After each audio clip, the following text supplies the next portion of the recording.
Here we are again, and today it's time to learn all about Dr. Jekyll and Mr. Hyde's shortest chapter, Chapter 7, Incident at the Window.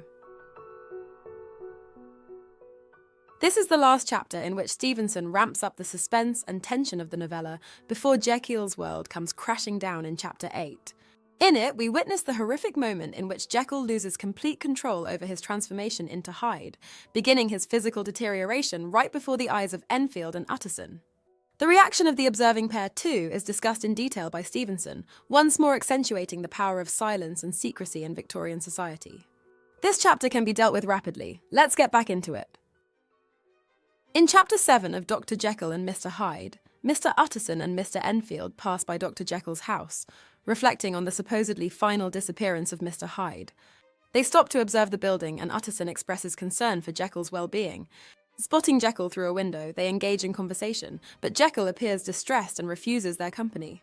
His demeanor fills Utterson with unease. Suddenly, Jekyll's expression transforms into one of utter terror before he hastily closes the window, leaving Utterson and Enfield shaken. They leave without speaking, walking in silence until they reach a busier street.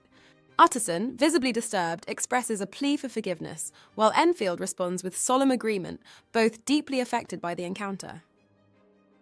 Chapter 7 of Dr. Jekyll and Mr. Hyde exposes Dr. Jekyll's profound loss of control over his transformations. Despite Utterson's well-meaning suggestion of taking a stroll outdoors, Jekyll recoils, expressing a deep sense of dread and reluctance to leave the confines of his home.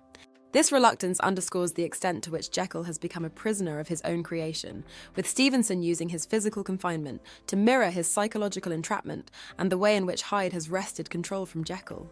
Jekyll's inability to control his transformation not only foreshadows the impending tragedy, but also serves as a cautionary tale about the dangers of unchecked desires and the consequences of tampering with the boundaries of human nature.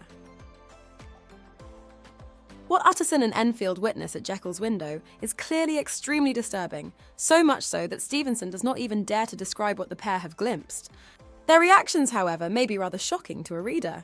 Rather than shouting to Jekyll, or attempting to help him in any way, they simply turn and hurry from the scene in silence, only stopping once a distance from Jekyll's house, and even then only to utter a desperate prayer.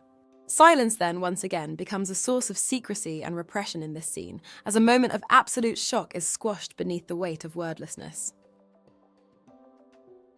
Chapter the 7th of May have been short, but it's sure packed a punch, placing us on the precipice of Jekyll's downfall and reinforcing the power of silence within this reputation-obsessed, secretive society.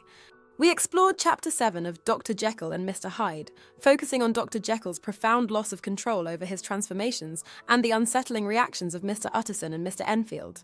We analysed how Jekyll's reluctance to leave his home reflects his psychological entrapment and the dominance of Hyde.